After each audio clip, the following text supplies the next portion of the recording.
Welcome to our Medicine Virtual Open Day by Brunel Medical School. Hello to everyone from around the world.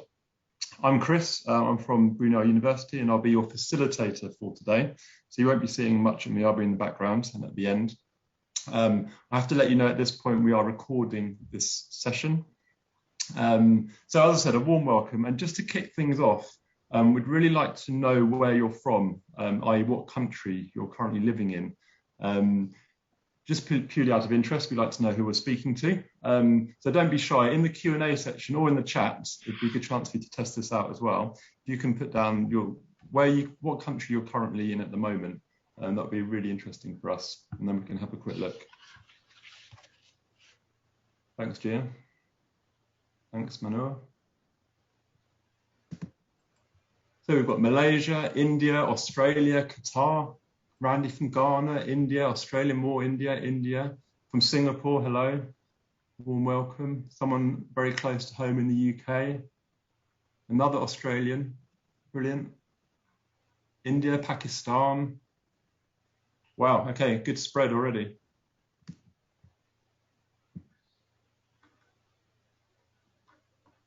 Good, thank you very much. Very good to know. Okay, next slide, please, Tanya. So you've seen now where to post your questions in the chat or the Q&A. Please just, if you think of a question, just type it in the chat at any point during the presentations and talks, and I'll either interrupt the speaker and the academic to ask the question then, or we can save them up and have them at the end. So at the end, there will be a Q&A session. As I said, don't be shy. We'll aim to answer all your questions. Next slide, please. So I want to say at this point, especially I saw someone from the UK there, this course is only for overseas students, the 22-23 entry. However, our aim is certainly to start recruiting home students in the very near future. But for now, for next September, it's only for overseas students, that's non-UK. Next slide, please, Tanya. Okay, so enough from me. I'm going to hand you over now to the academics. And pass you over to Professor Mike Ferenzi. Yes, hello everybody. It's morning for us in London, but for some of you around the world, it already be later in the day. So hello. So I'm the Director of Academic Affairs, and I'm also the academic lead for admissions into Brunel Medical School. And we've assembled our top leaders in the medical school to present the school to you. And so we go to the next slide, please. And I will introduce you to our panelists. We have first and foremost our Dean, Professor Naomi Lauber, who's the Dean of Brunel Medical School, who has many years experience in clinical practice, in research, in education, and in leadership. Previously, she was Vice Dean of Education at the Lee Kong Chiang School of Medicine in Singapore, which is a partnership between Imperial College London and Singapore's Nanyang Technological University. And she came to Brunel to construct the medical school for Brunel University, benefiting from her experience gained at Imperial and in Singapore. And she will be giving the formal welcome to all of you and tell you about what it's like to study medicine at Brunel Medical School. The second panelist is Dr. Sanita Mountjoy. She is a head of curriculum development and a GP in London. Previously, she was academic lead in the Collaborative Partnerships Office at Imperial College London, developing translational partnerships in medical education, and also worked on the development and review of the curriculum at the Lee Kong Chiang School of Medicine in Singapore. And also she was a specialty lead for primary care at Imperial College. Shafina Anas will be telling you about team-based learning. She is a team-based learning facilitator and also the lead for equality, diversity, and inclusion in Brunel Medical School and has more than 16 years experience in higher education in academia and professional services.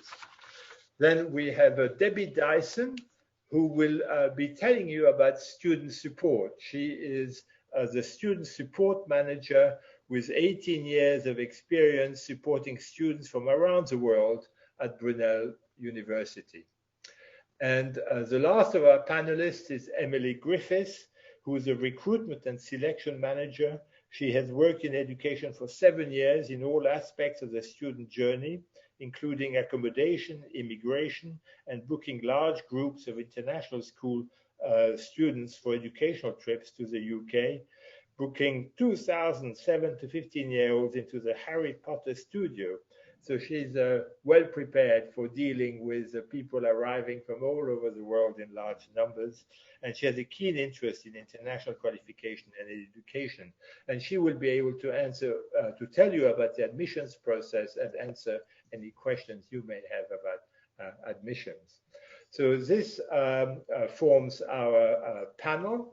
And I will pass you now to our Dean, Professor Naomi Lauber, who will give you the welcome.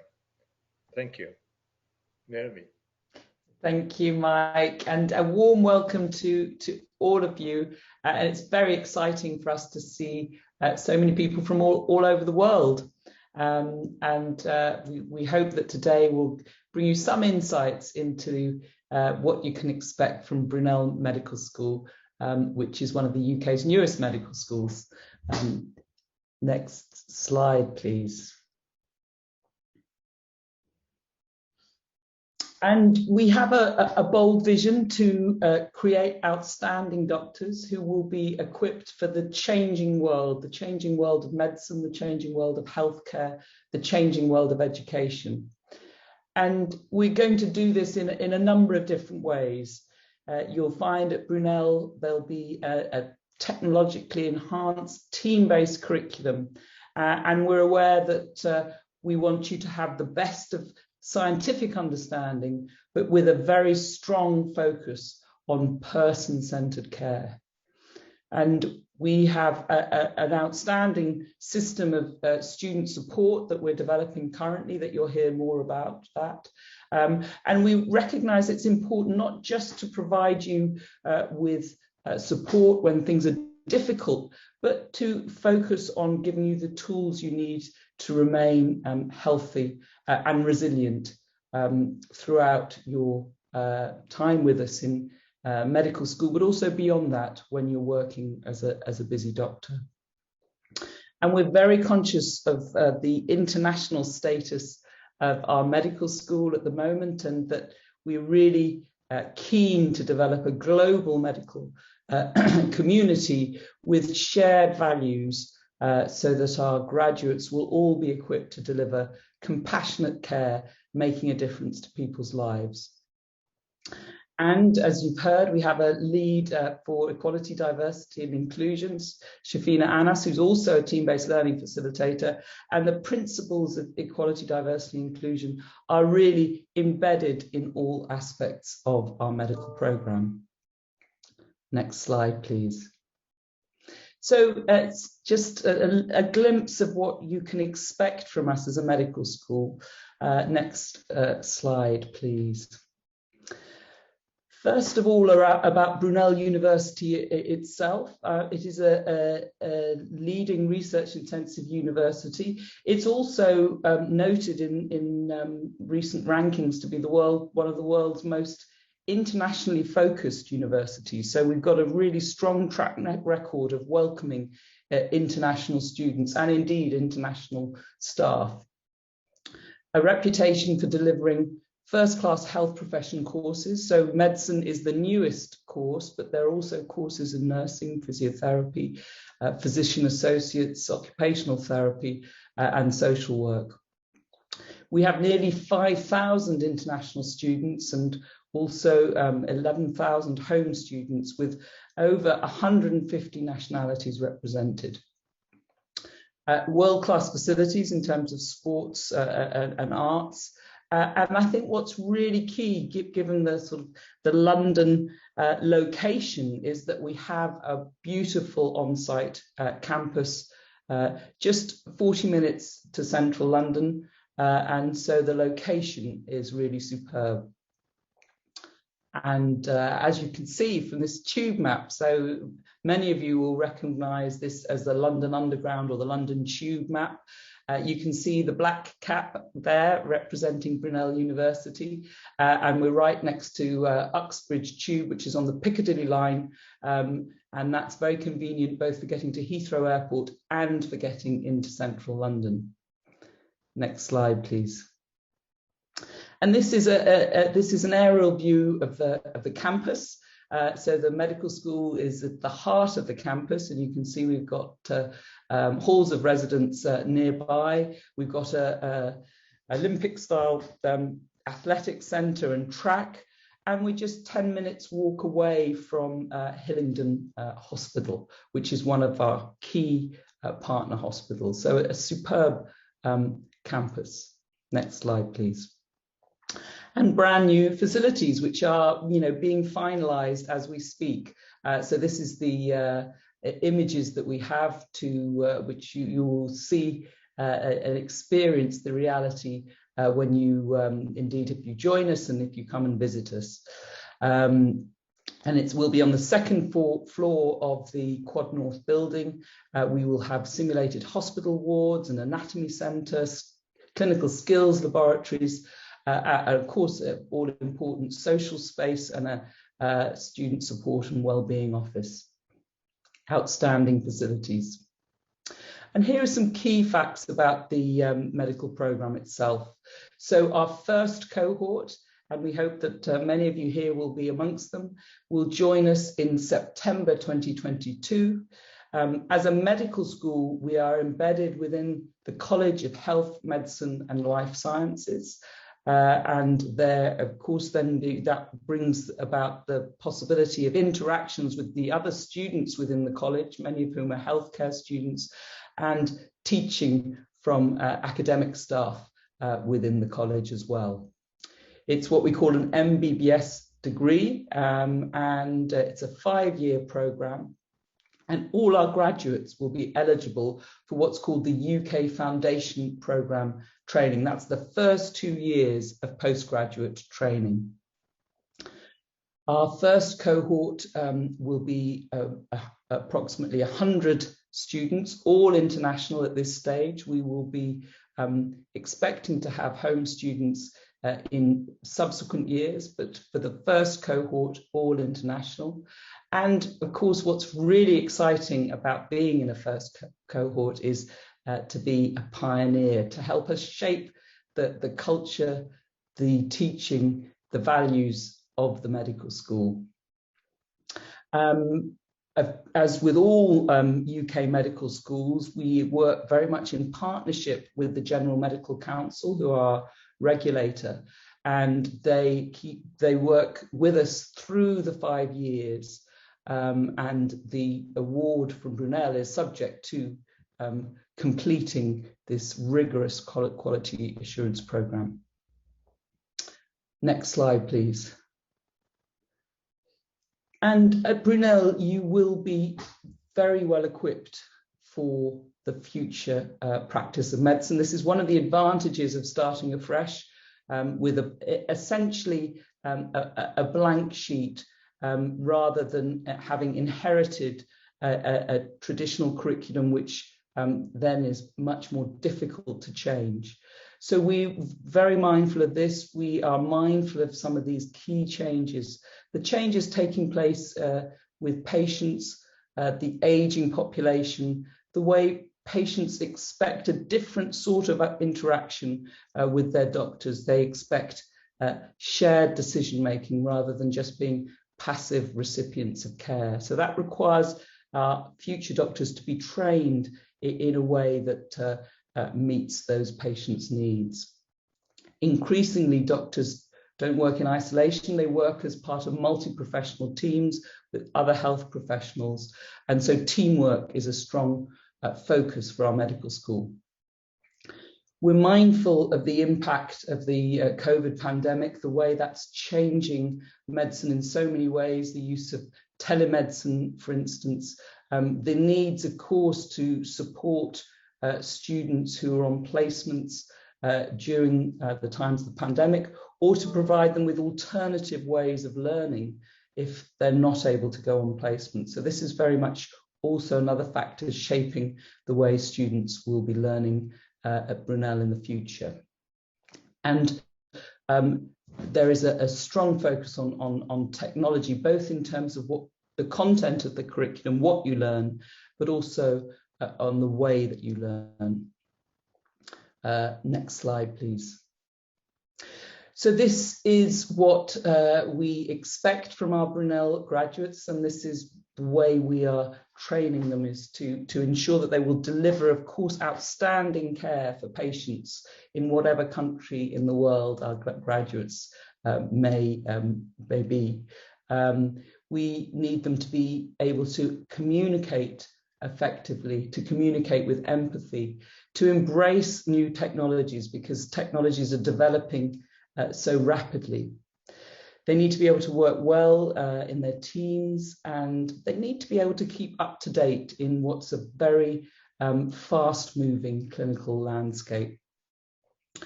They will be able to embed the principles of equality, diversity, and inclusion in their clinical practice, and become leaders in whatever field of medicine they choose. And perhaps most importantly, to remain healthy and resilient, not just during their time at Brunel, but beyond that in their practice as doctors of the future. Now, you'll hear more from my colleague, Dr. Mountjoy, about learning and teaching, but I think anatomy is one of the highlights of the programme. It's taught principally in the first 2 years. We have a specially constructed anatomy teaching facility with high quality plastinated specimens. These are real human specimens that have been beautifully dissected and preserved in plastic, and you're able to handle these specimens and learn in a really interactive way. And to complement this way of learning, we will also have radiologists, experts in imaging of the body, to teach you using different images such as magnetic resonance imaging, MRI, and CT scanning. Next slide, please. And you will be on clinical placements in some of Europe's largest and leading hospitals and centres. And you'll actually have clinical placements from the very first term of medical school. In the first 2 years, those placements will be primarily based in the community in primary care. And then in years 3 to 5, you will have spent increasing amounts of time in the hospitals. And you'll have access to a diverse group of patient population, which is really important to get that all-round experience in order to become a fully and well-trained doctor.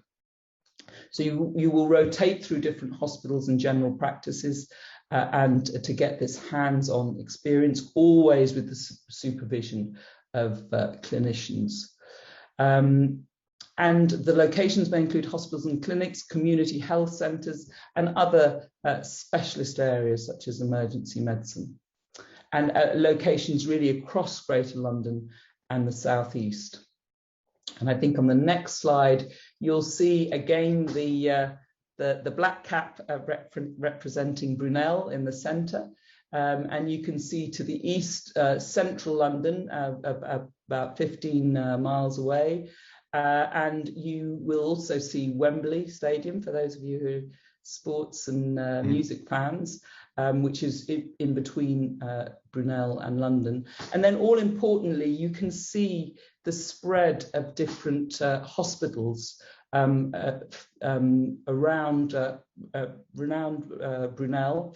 And in the way I think this works in the UK setting is that you have hospitals that are grouped together as what we call NHS trusts. So they're all part of the UK National Health Service, and you have these clusters of hospitals, and we have some really outstanding hospitals all within easy reach of Brunel. Some close to London, some further away from London, but all within an hour of Brunel, and many much closer than that. Professor Lauber, I'm just going to stop you. Yes. I've got a couple of questions. Tanya, can you go back to that slide, please? Is there an advantage of being in a major city in terms of sort of the patient population and students sort of being taught in London we've got here? So I think what we would consider all to be London and the near London area. And I think what you will find in all these locations that you see on this map is that the patient population is very diverse. And so I don't think you would find a particular advantage in terms of location. There's some hospitals that have particular specialist areas of excellence. I would say, for instance, Harefield Hospital, which you can see just to the northeast of Brunel, number 1. It has an international reputation in heart and lung disease, outstanding both in clinical care and in research and in teaching, and so that the patient population is not particularly different from elsewhere in these locations, but the specialist area that you'll encounter is somewhat different. And I think all these different hospitals have slightly different areas of emphasis, and so we feel as a medical school it's important that you get a range of experience in these different hospitals and not just be posted to one, for instance. Brilliant. Thank you, Professor Lauber. Thank you. And then I think just to emphasize the importance of technology in the way that you'll learn at Brunel, we have our smart classrooms, which you'll experience your team-based learning in these classrooms. You'll hear more about team-based learning later. Very much a mobile, paperless approach to the curriculum. And the use of augmented reality and virtual reality, these are areas that we're exploring currently. And I think all importantly, we're aware of the importance of having digital technologies that can provide this sort of backbone to your learning, a continuity, so that in the event of disruption to learning due to COVID-19, we will ensure that the technology and the people are on hand to make sure that your learning continues high quality regardless. And thank you. I'm now going to hand over. Professor Lauber, before you hand over, we do have some questions. Sure, no, happy to take questions, yes.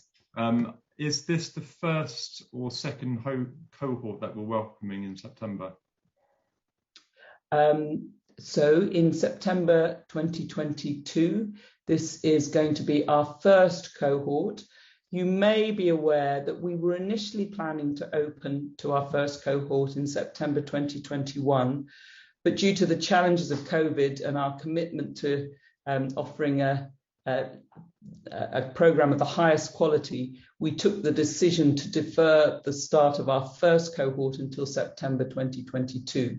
So this means that some students who were originally applying for September 2021 have been offered places for this delayed start in September 2022. So those who are applying for the first time now will be starting in September 2022, but we will also have students who applied last year joining this first cohort.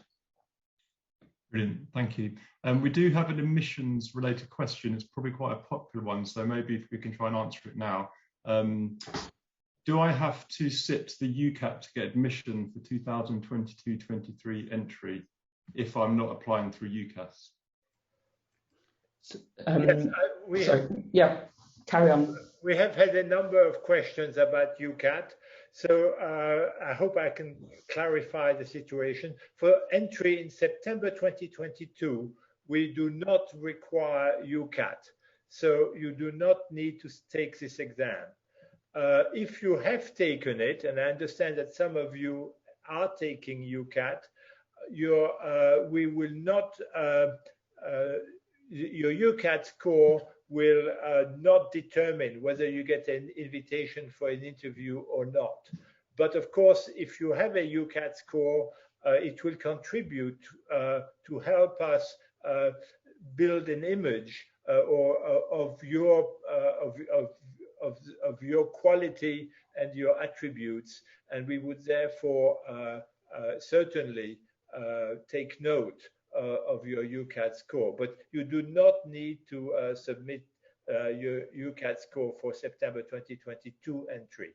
In subsequent years, for September 2023 entry, we do plan to ask our applicants to take the UCAT test. Thank you, Professor Ferenczi. While you're there, Professor Ferenczi, there's been a question about foundation schools.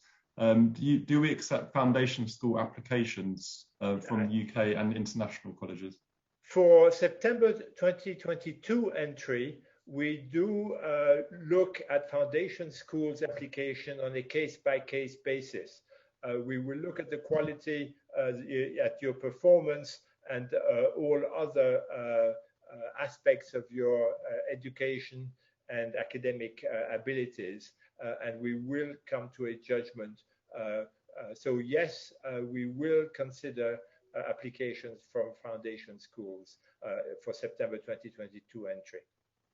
Thank you very much. Going back to UCAT, if a candidate, a student, submits a UCAT score, that's very good. Does that help their application or not really? It will certainly not harm the application. Let me put it that way. But it won't be scored though. No. No. Thank you. Okay. To Dr. Mountjoy, thank you very much. Thank you, and just to extend my welcome as well. I'm Sunita Mountjoy. I'm head of curriculum development. As Professor Ferenczi mentioned, I'm a GP by background. Next slide, please. So in the UK, GP stands for General Practitioner or Family Doctor, just to clarify that. So this first slide is really just intended to introduce you to our plans for our curriculum across the 5-year programme.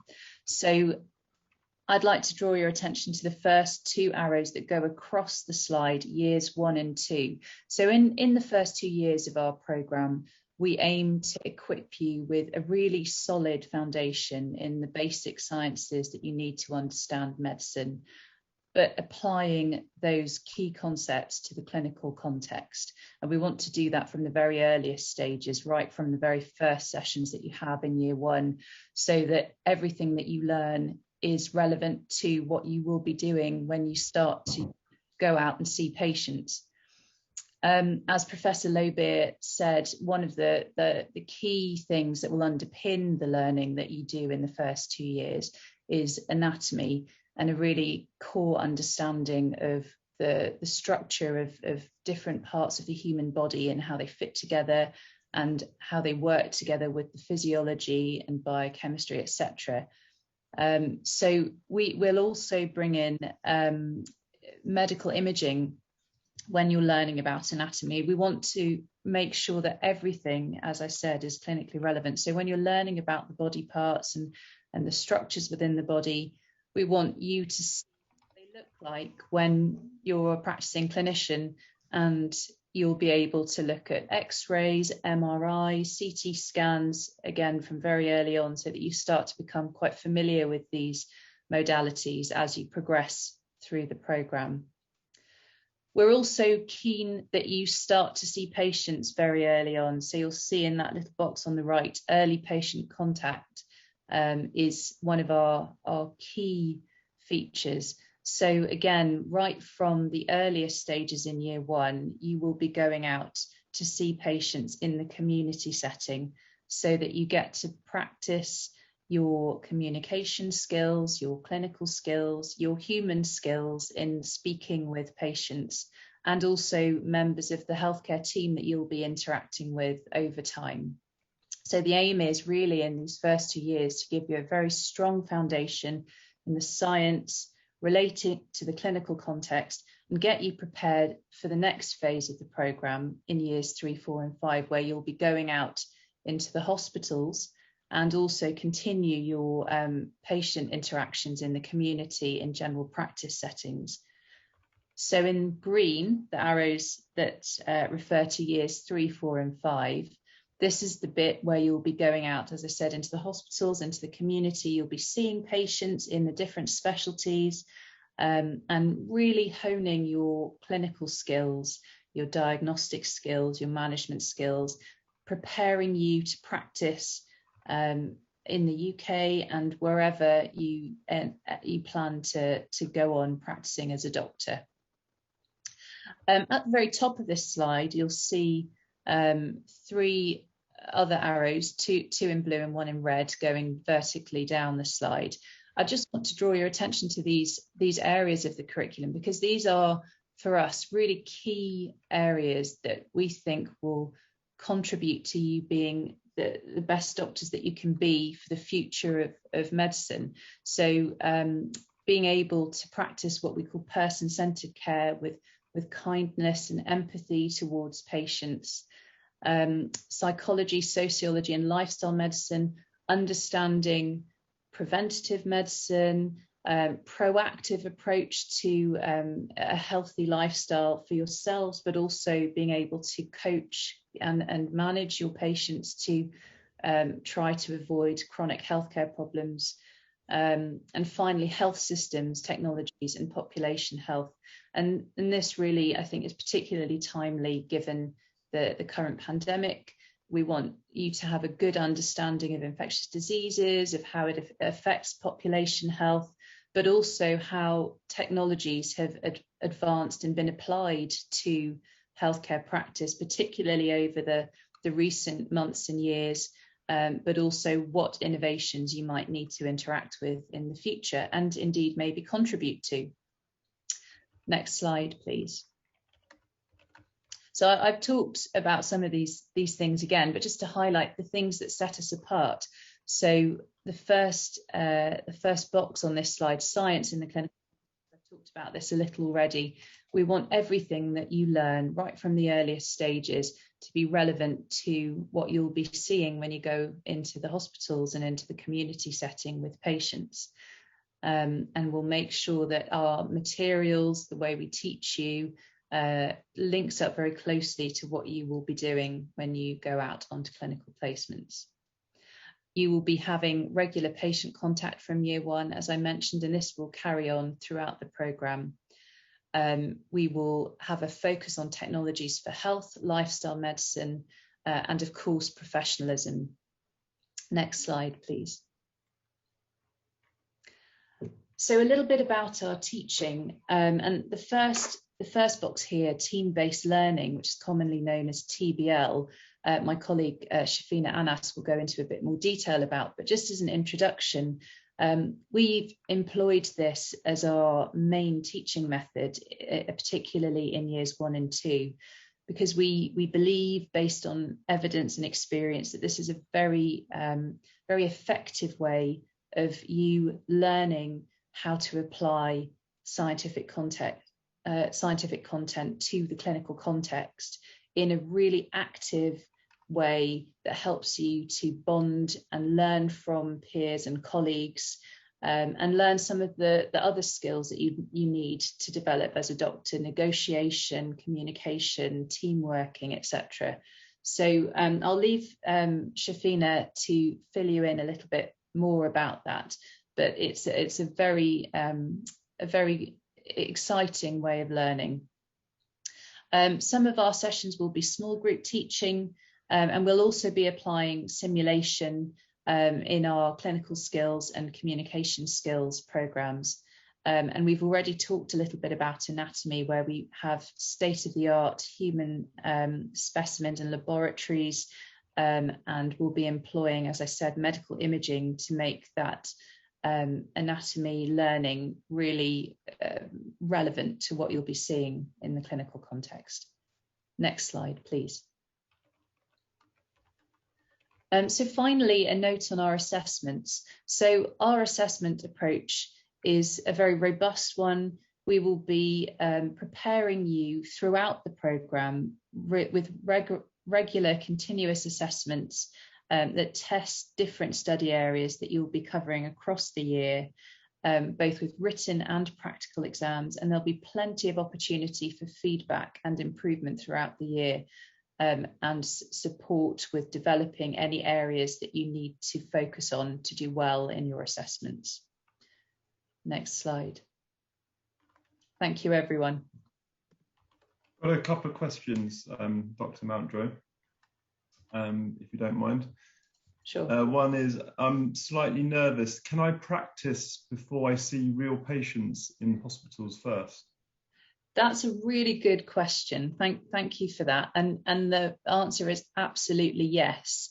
And it's completely understandable and very normal to feel a little bit apprehensive about going out to speak with patients, particularly if in a new setting. But regardless of where you hail from, seeing patients for the first time can be nerve-wracking. So we are very much aware of that, and that's why in year one particularly, but going forward across the programme, we will be employing what we call simulation sessions, which means practice essentially. So you will be able to practice your communication with patients and your clinical skills, so things like examining patients, procedures that you might need to learn to do for patient care in a safe environment before you go out to see patients. So absolutely yes. Brilliant. You've actually answered two questions in one, so thank you, Dr. Mountjoy. I will now hand you over to Shafina Anis. Thank you. Thanks, Chris. Hello, everyone. I'm really pleased to welcome you to this session. So you've heard team-based learning being mentioned previously by my colleagues. So I'm here to tell you a little bit more about team-based learning. And so what you're going to do next is you're going to watch a short, quick video. And I want you to observe what's happening in the video, because we're going to have a small quiz based on the video right afterwards. So next slide, please.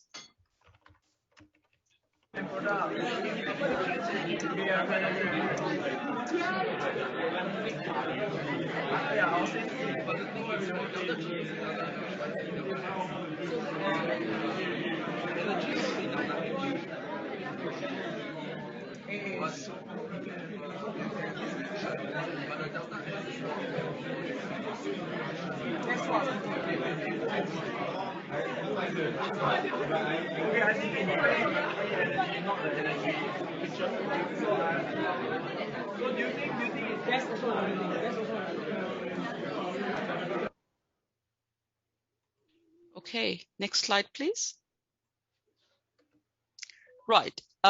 So what do you think, what are the students doing in this video? Could you answer this question in the chat or using the Q&A forum? Do you think they're discussing a lecture, doing a test, studying for a final exam, or having fun? Okay. We've got discussing a lecture. Anyone else who thinks something different?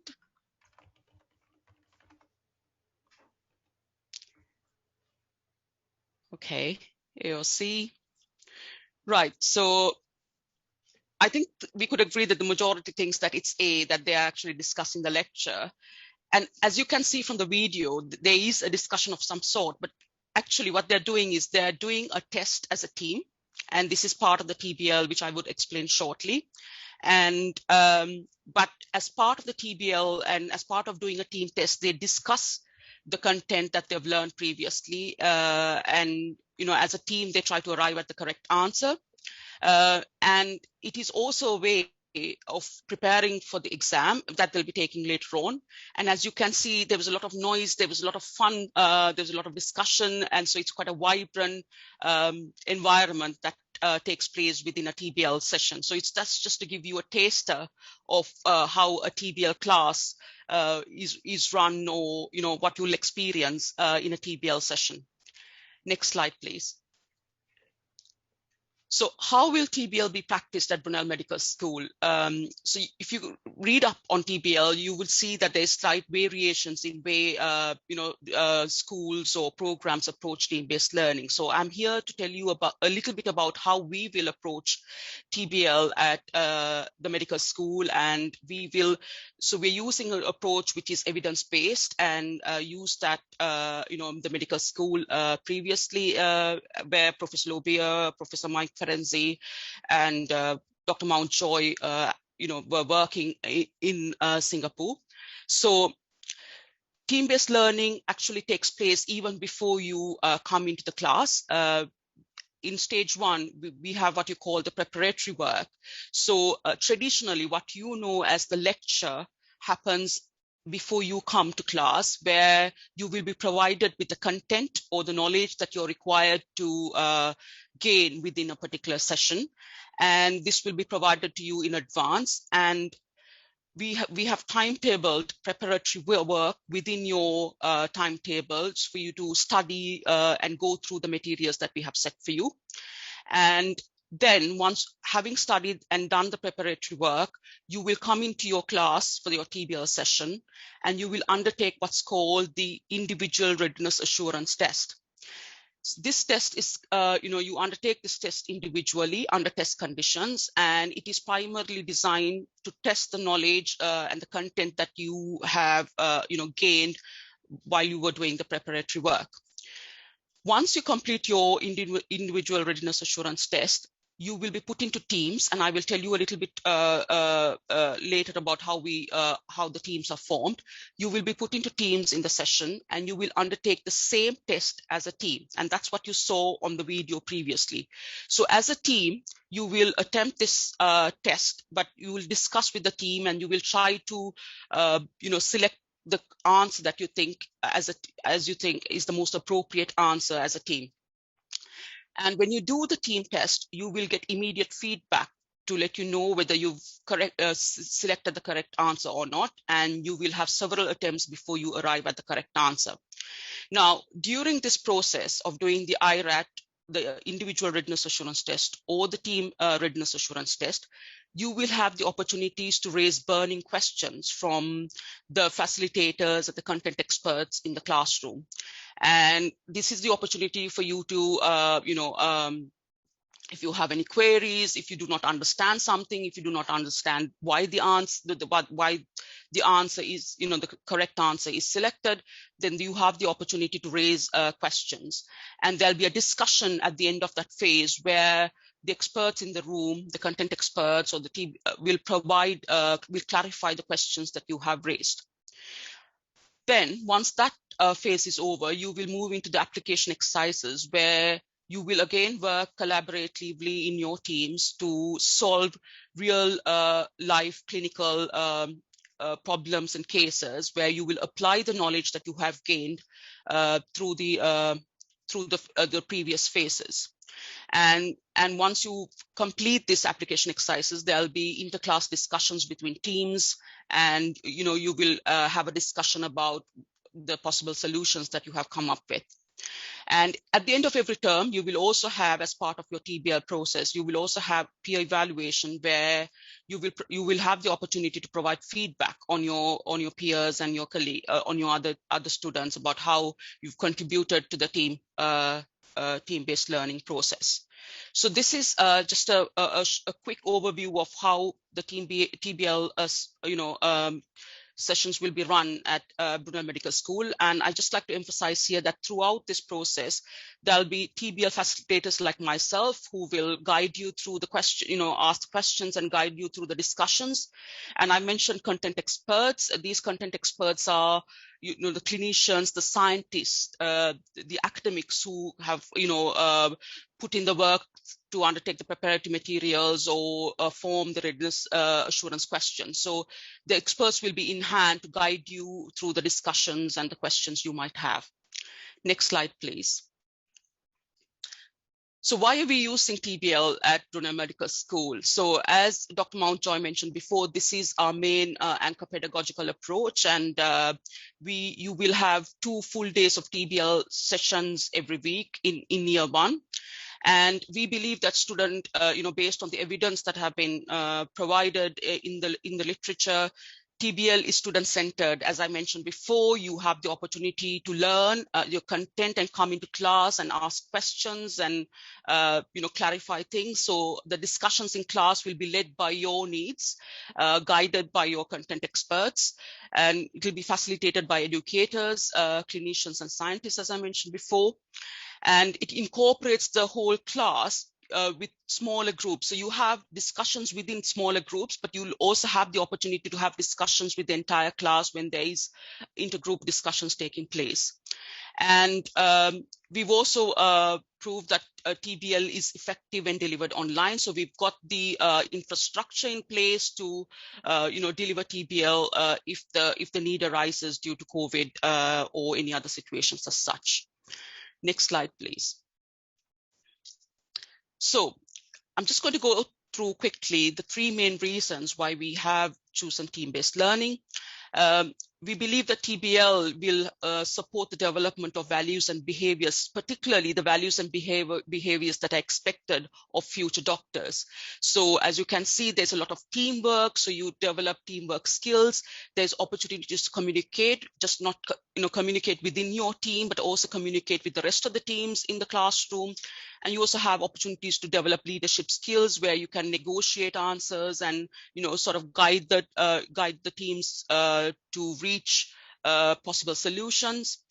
And there's a fantastic opportunity for you to work with students from diverse backgrounds. Evidence has shown that when you work with teams from diverse backgrounds, it enhances your learning. And it gives you the opportunity to develop yourself as professional practitioners. And you also get the opportunity to develop lifelong learning skills that are required from medical practitioners. You have the opportunity to solve real life clinical scenarios that you might be presented later on, and the opportunity to apply the knowledge that you have gained right from the start. And at Brunel Medical School, we have the infrastructure and the support systems in place to deliver high quality TBL on a large scale. We have team-centric classrooms with, as you could see in the video, the students were sitting on round tables facing each other, and you could see the screens on the side where you could see the responses and the performances of each team. So we do have all these facilities right now at Brunel campus, and we also have digital systems, softwares that support the delivery of in-class TBL. Next slide, please. So how are TBL teams formed? So at Brunel Medical School, we hope to create teams of 6, and these teams will remain consistent. So you will be with the same team throughout one academic year. And we aim to make these teams as diverse as possible, taking into account the various cultures, the various learning experiences you might have had. So because we want you to learn from each other as well as learning from the experts. And we believe that's the best way to learn new ideas and learn the skills and the knowledge that are required in medicine. Next slide, please. Yes, I think I'm done there. Do we have any questions, Chris? We do indeed. One is team-based learning an all-round thing, or is it just occasional sessions? Well, so as I mentioned before, team-based learning, so there are specific modules that have been identified as that will be run as team-based learning, and Dr. Mountjoy could tell you about these modules, but it is, we've identified 2 days each week where you will have team-based learning sessions. Dr. Mauja, do you want to come in and identify which modules these are? Thank you. Yes, so as Shafina was saying, we've identified 2 days per week where you will be having all your teaching on those days via team-based learning. And the majority of the content that will be taught in this manner is scientific content that requires some clinical context. So for instance, if you're learning about a particular body system in years 1 and 2, we will teach you through the team-based learning method, where you engage with material that we've carefully curated beforehand, and then come to the session as Shafina has described, and then have the opportunity to test your knowledge, really cement that key knowledge, and then apply it to the clinical context. And we know that there's very good evidence that this cements and enables students to apply their knowledge to real world problems from an early stage. We've seen it work very well before in other institutions and have experience of using it. So although it's for many people a new way of learning, and certainly something most of you won't have engaged with at school, it's very effective. It makes learning engaging, applicable, relevant, fun, whilst also learning, really key core scientific principles. So, so in answer to the question, I realise I've talked around it a little bit. It is going to be used for the majority of the scientific content in years 1 and 2. Having said that, as I mentioned in my slides, there will be other sessions that are taught by small group teaching. You will have also your clinical skills, your communication skills taught in simulation sessions, so in smaller group sessions where you will interact with simulated patients and get to practice skills in that way. So there's a variety of different methods we'll be using. Thank you, Dr. Mountjoy and Sunita. Right, I'm going to now hand you over to Debbie Dyson, who's going to talk about our student support services. Hi, welcome everyone. So I'm Debbie. I'm the Student Support Manager for Brunel Medical School. Next slide, please. So we are going to be your first point of contact for all the services available to you through your journey at the medical school. We offer comprehensive advice and guidance from the admissions process to your arrival on campus, all the way through to your graduation and progression into your career. The student support service is delivered by us, and you will have an office where you can attend, send emails, or call us on. We're going to provide you services that include personal learning coaches, career advice, and events in wellbeing, and also the student support services within the university and accessing them, like counselling, study skills, mentoring, depending on your needs. So we're going to be the point of call to come, see, have a chat with, and then what we can do is we can resource the resources that you need and get you supported if needed. Thank you. We've got one question, Debbie. Someone's interested in what the learning coaches do. Are they like a personal tutor that some universities have? Yes, so they're going to be your personal academic advisor. They're going to be with you for the duration of your study, and they're going to be able to offer advice on academic and personal matters and help you liaise with us and other services if required. Okay, thank you very much. Next slide, please, Tanya. Okay, on to admissions. There's lots of questions here, so apologies we've saved them up towards the end. So hopefully Emily will be answering all the questions now, and if not, we'll certainly answer them throughout the session or afterwards. Thanks, Emily. Yeah, so hi everyone. Yeah, my name is Emily, and hopefully I'll be able to answer all your burning questions for admission. So if we please go to the next slide. So first of all, we're just going to talk about the entry requirements. So the main entry requirements are A levels, so that's AAB, including chemistry or biology, and then a second science, which could include chemistry, biology, physics and maths. And then you need a third subject, which can be any subject except general studies. If you're an international baccalaureate student, we accept a total score of 33 points, where you must have a higher level 6 and a higher level 5 in the required science subjects as above.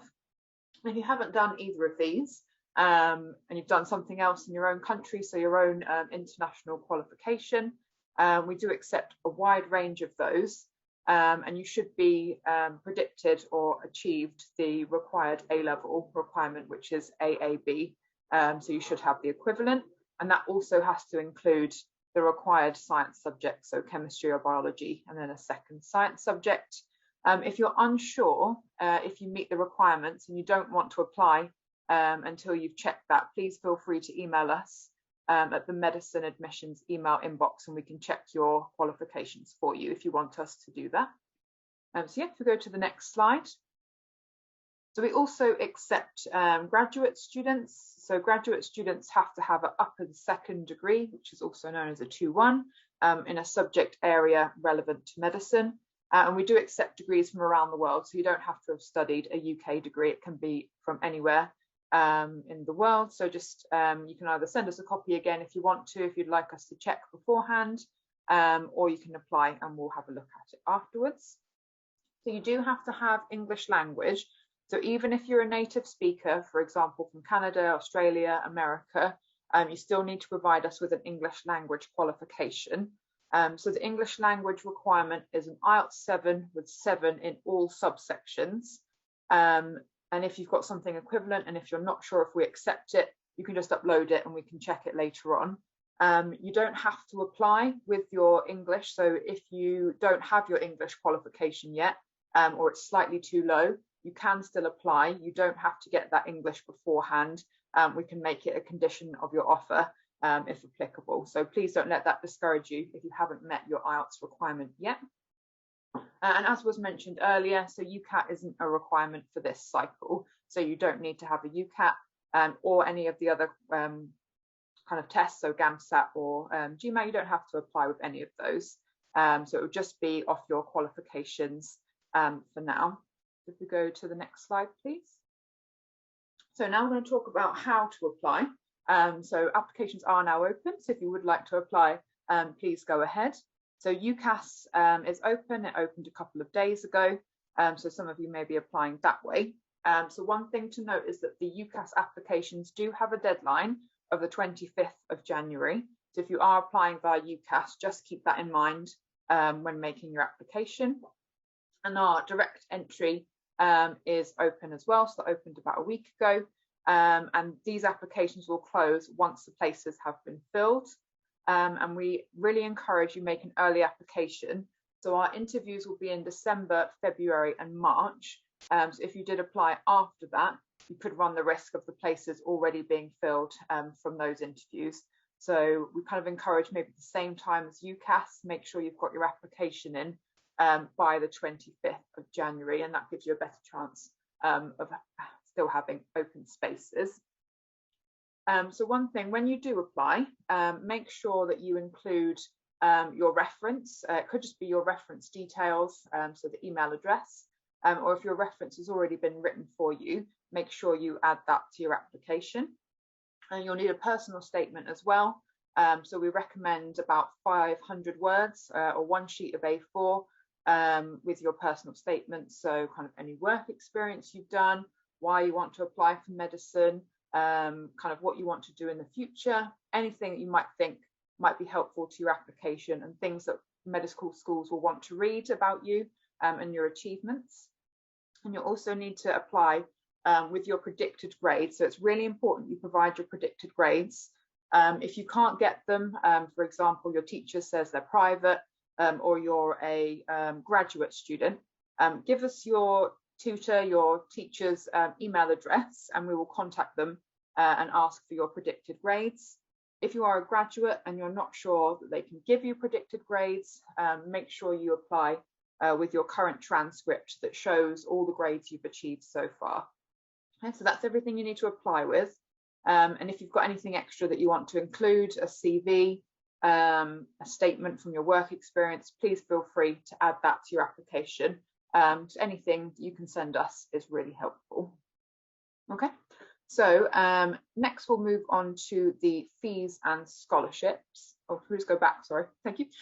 So the fees are £41,200 per year, and the course is obviously 5 years long, so just make sure you take that into account.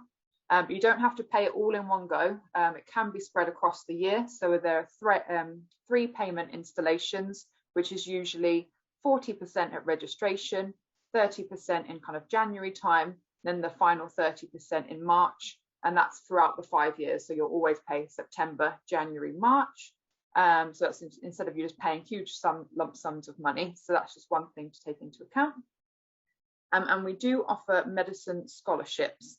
So we do have a scholarship worth £30,000 across the duration of the course. So that's about £6,000 per year.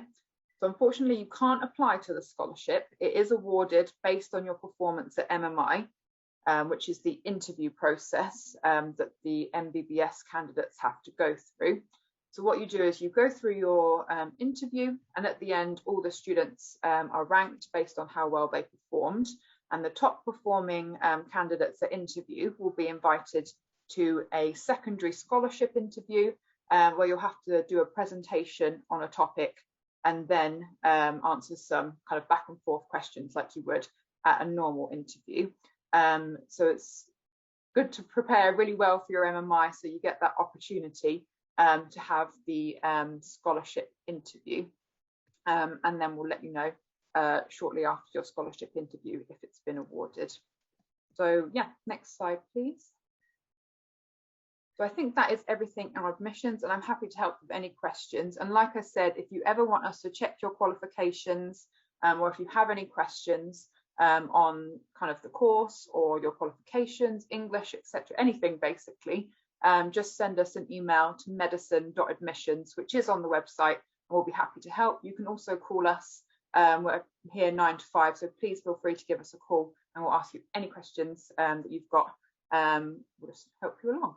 So yeah, thank you. Thanks, Emily. Well, you're certainly in demand, so don't go anywhere. Okay. Quite a few questions related to admissions. Yep, some of you may have already covered, so it might be worthwhile repeating anyway. First one's about loan. Are there any loan opportunities from the university? As far as I'm aware, there isn't many for international students. I don't think there's really any. I think it's mostly for home students. But what I would recommend is once you've applied and been offered a place, a lot of students go to their own governments to look for loans. I know, for example, in America, there's the Sallie Mae loan. So it's probably worth looking in your own country to begin with, as I don't think many international loans are available within the UK. But I think if you're having lots of issues with payment, the Student Centre or the Student Wellbeing team will be able to help with that.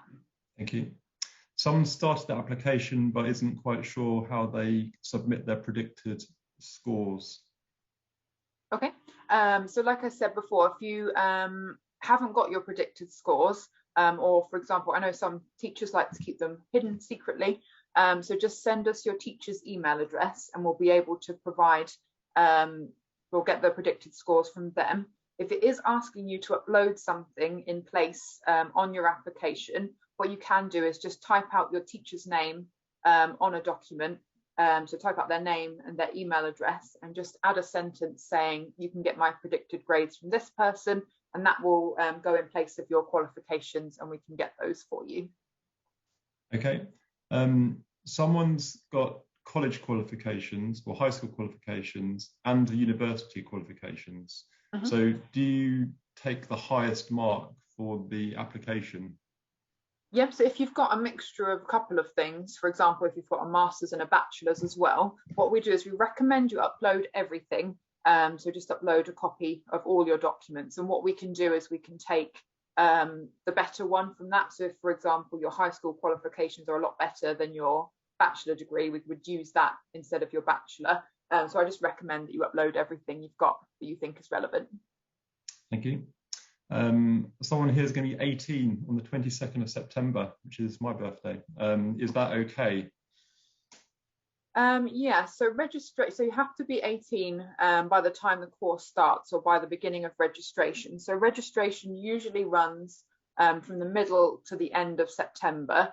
So anyone I think will be 18 after the end of September, unfortunately, you won't be able to apply. We would recommend you apply for the next year.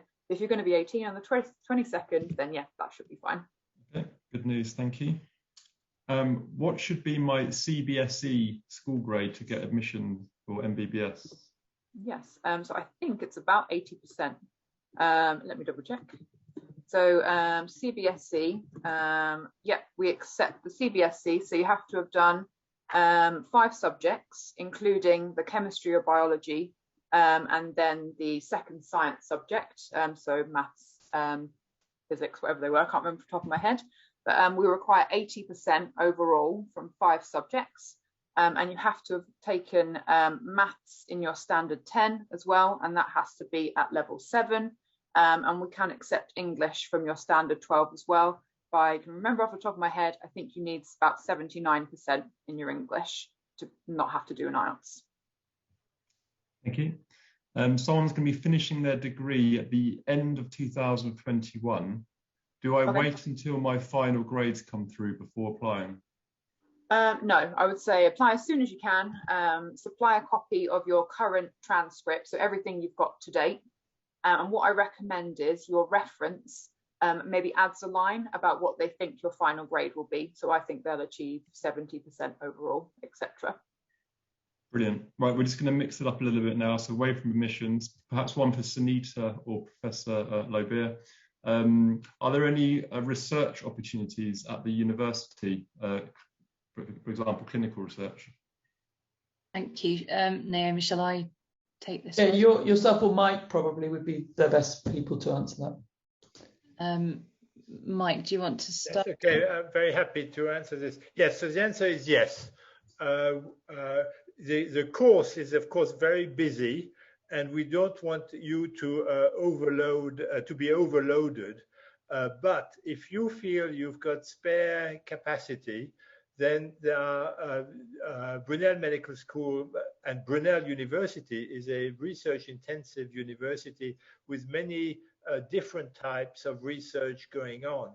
And many of the faculty in Brunel University would be very happy to welcome you to work in their laboratory or in their office to learn about research.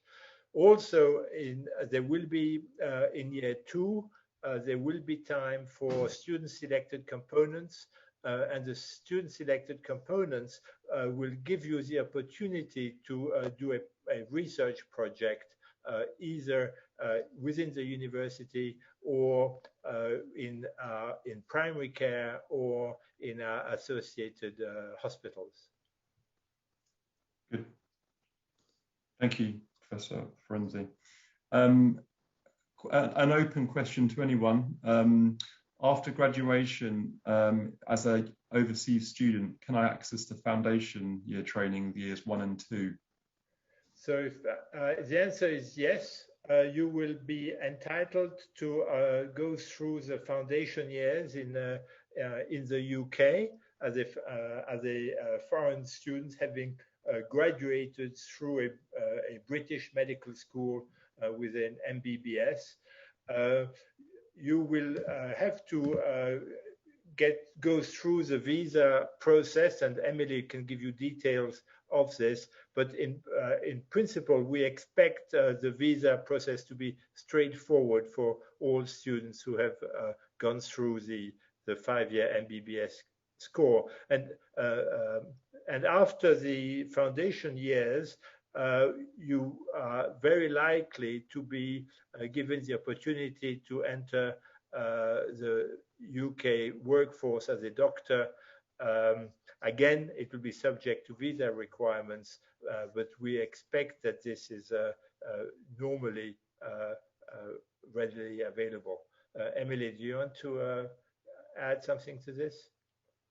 Yes, so visa so you'll obviously come here on a student visa, and we'll guide you through the process for that when it comes to that time. So obviously you can't get a student visa until you're unconditional, and then you'll get sent your confirmation of acceptance to studies, which gives you your visa for 5 years to study the MBBS course, and that will be used so you can go on placements, so you can do your course.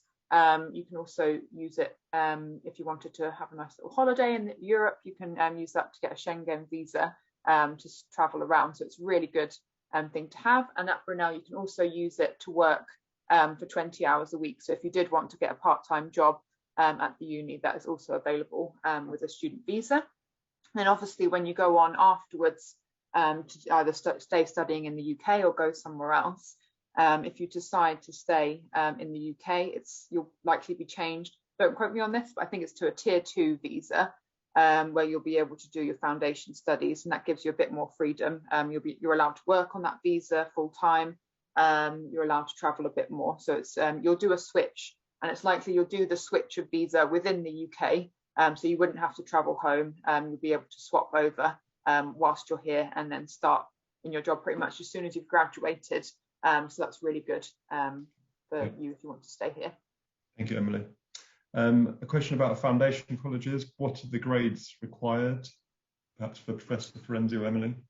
So the grade for foundation colleges is 70% for September 2022 entry.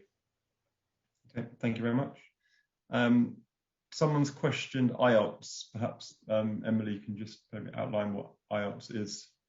Yep, so Ielts is, I don't know what it stands for, but it's basically a worldwide English language test. I think every single country has Ielts centres all over, and it tests 4 different areas. So reading, writing, speaking and listening. So it tests all those areas for students.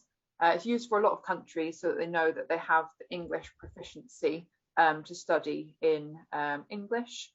And what you do, I think it's a few hours. So what you'd need to do is put some time aside one day to take your Ielts test, and you'll need to go to an Ielts centre. So make sure that you look up where your nearest Ielts centre is. And then you'll be tested on the day on all those 4 different skills. I recommend you have a quick kind of like a practice and test yourself, because they are very difficult. A lot of students have told me it's quite a difficult test. And it's very time consuming. It takes quite a lot out of you. And then about 2 weeks after you've done the test, you'll get your kind of grades at the end, and the scores we require are 7 overall, and then you have to have a 7 in every single one of your subsections. Unfortunately, we do not accept, for example, like a 6.5 in one of your subsections. You'll have to redo your tests to make sure you get the correct requirements. The good thing is we don't just accept Ielts. We can accept other qualifications as well. So for example, if your nearest Ielts centre is 4 hours away, we do accept Pearson, we do accept TOEFL, and Brunel also has its own English language courses. So for example, if you got an Ielts 6.5 and you were struggling to get a little bit higher and you needed some help, Brunel does offer English language courses. It can be anywhere from 4 weeks up to 52 weeks, depending on how much help you need. And then what happens is at the end, you take a Brunel English language test, and that can be used in place of Ielts as well. So we do have other options. It's not the only option for you, so don't worry about that. And if you're unsure, like I said, just send us an email. Thanks, Emily. And on the same subject, if a student studied in America or Australia, for example, would they still need to do Ielts? So that completely depends. So from some countries where English is the first language, for example, those countries, we may be able to accept your high school qualifications or your degree, depending on the grade and the subjects you've studied. So what I recommend is you upload a copy of your English qualification that you already have. For example, if you did English in your high school diploma, send it across with your application, because usually we can accept, for example, 65% or above from that. Brilliant. Thank you very much. Will the multi-mini interviews be online, or will we need to fly into London to attend? Yep, so the interviews will all be held online. They'll be on Zoom, so don't worry about coming over to the UK, and we'll be able to help you there. So it'll just be on Zoom, and we'll try and accommodate all kind of time zones as well. So if you're living in Australia, we wouldn't do it in the middle of the night for you. We'd try and do it during the day. Thank you very much. Possibly one for Dr. Mountjoy. Is it possible for students to do part-time jobs? Is there time? The curriculum is a busy curriculum, but everybody's circumstances are different. So, you know, as Emily was saying, on your student visa, that you are able to work for a certain number of hours in the UK whilst you're on our course. And I think we, you know, on a case-by-case basis, you have to decide what's right for you. But just to say, any medical program, not just the program at Brunel, is a busy curriculum with lots to learn. So just to bear that in mind. Thank you very much. Back to Emily. I suspect from an Indian student. I happen to see NEET is requirement at some universities. Is NEET a requirement for Brunel? No. No. Thank you very much.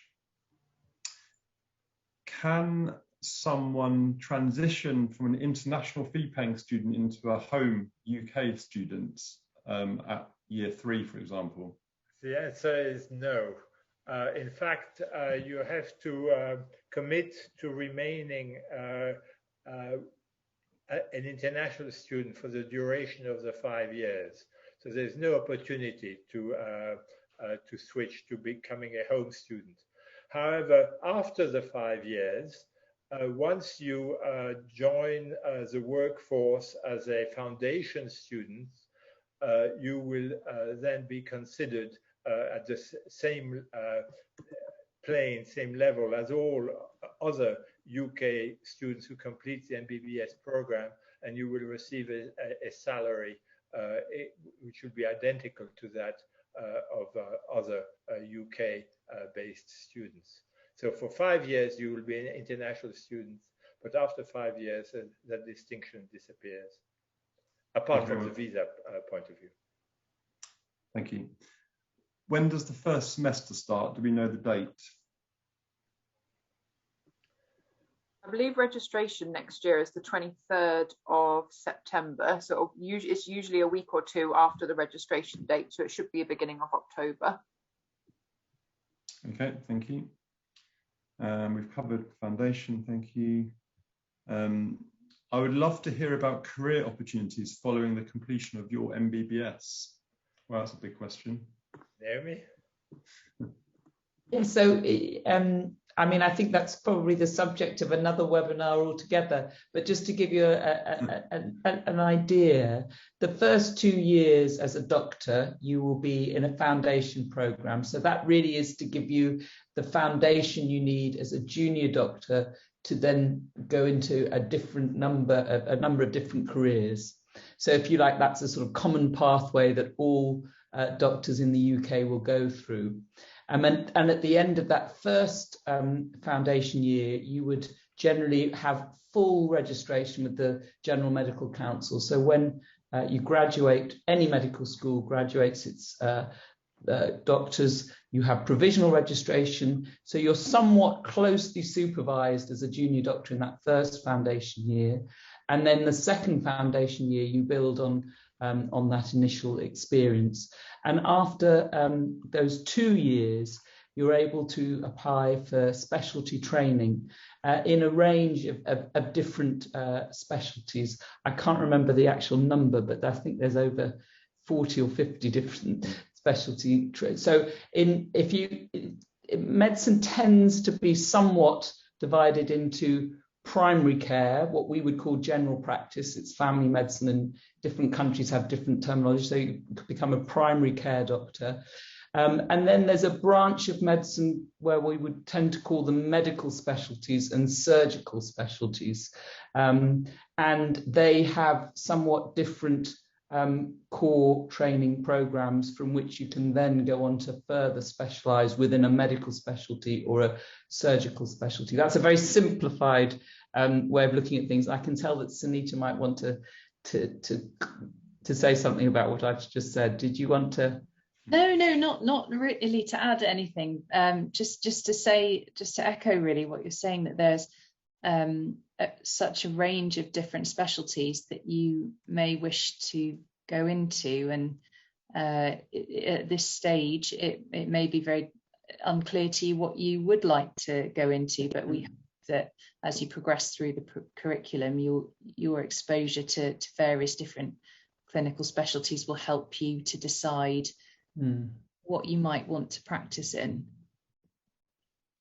Okay, thank you very much. Right, there were a couple more questions. One was about, do we get paid for Foundation Year 1 and Foundation Year 2 training? I think the answer is yes. Yes. Does anyone know how much? I think it's about £28,000 for Foundation 1 and a little bit more for Foundation 2. Yes, I don't know the. Yeah, it's something like that. Yeah. Yeah. Good. Okay. That's the Q&A questions. I'm just going to go up to the chat questions to see if you have any more to. Chris, we have one participant with a hand up. Ah.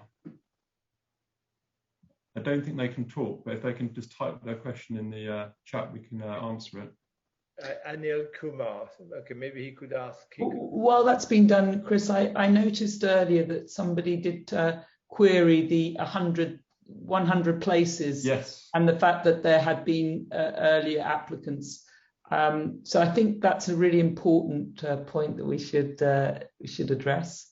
Yes, Mike, do you want to give a little explanation? Yes. So as Naomi explained earlier on, we have already received applications for people who thought we were going to start the course in September 2021, and we made places available for them, and we've offered 34 places, and 34 places have been accepted.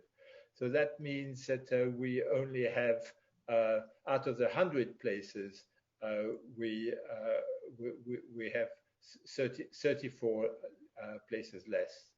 So we have 66 places available now for entry in September 2022. It's still a large number of places for international students. So we very much encourage you to apply to Brunel Medical School. And you will all be part of the pioneer cohort of medical students, and you will help shape the future of the medical school. And we're very much looking forward to your input. Brilliant. Thank you. We have a couple more questions. Quite a popular one was, is the MBBS from Brunel recognized in every country in the world? For example, Australia.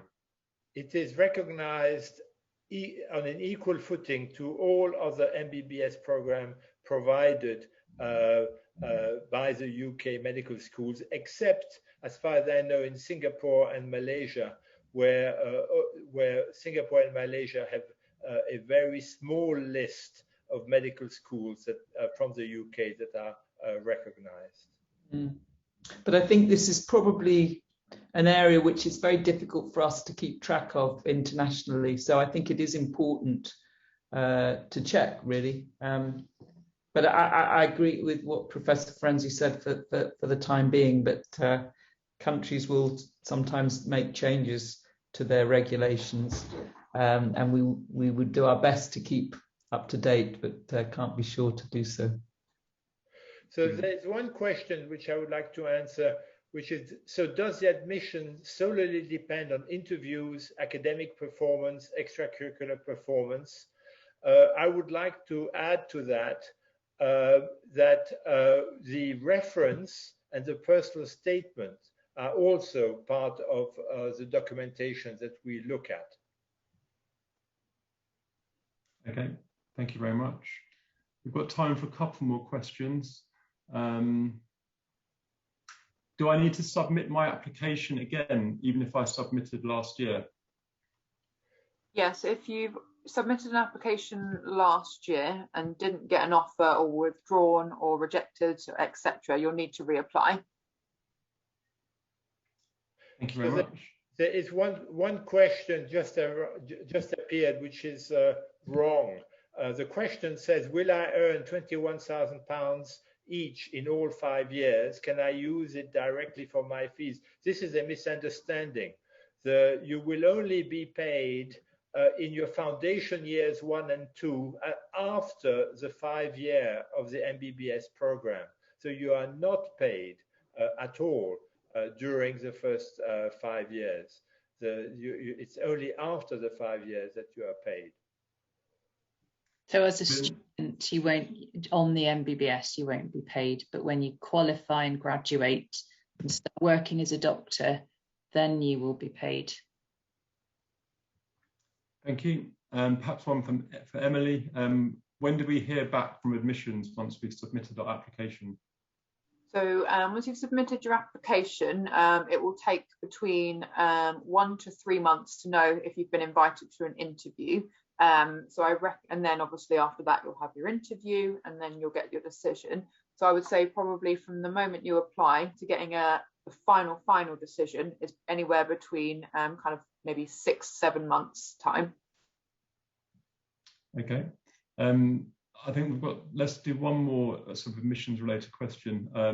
If residing in Australia and I have a citizen passport, is there still a requirement for a student visa?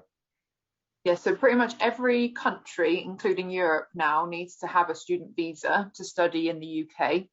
So that's really important to note. And student visas do cost, they're around £500. So that's just something to think about as well. So every country will need one. There are some exemptions. For example, if you have a British passport, you won't need a visa, or if you have a British national overseas passport, you might not need a visa. If you want to double check, a good thing is to go onto the British government website and type in, do I need a visa? And what it does, it just asks you a few simple questions and then it will tell you if you need a visa to study in the UK. But most countries do. Thank you. And a general question. There's one question, I think. I don't know whether, I'm not sure whether this was answered. It's from Anil Kumar. It says a selection criteria is academic score as well as interview score. So there's a question about whether we use the academic score as well as interview score for selection. Mike. So thank you. We use both. First, we look at the academic performance for the decision to invite you for interview, and once we have invited you for interview, then the selection will be largely based on your performance at interview. If there are many students who end up with equal scores at interview, then we will go back and look at the academic performance and personal statements and references to distinguish between students with equal interview performance at the borderline. But it's largely a sequential process, academic first, and then interview performance. Brilliant. Okay, so I've just typed in the chat Emily's and her team's email address, medicine.admissions@brunel.ac.uk, for any further questions about anything about the university, about studying medicine or admissions related. Please do email. We're slowly running out of time, so thank you so much for all your really interesting questions. And for a great turnout and for staying the duration of the course. Perhaps Professor Frenzy, would you like to sign everyone off? Yes, so first of all, I really would like to thank you, all the people who participated in this open day. I'm really pleased with the questions that you've sent and that you've posted.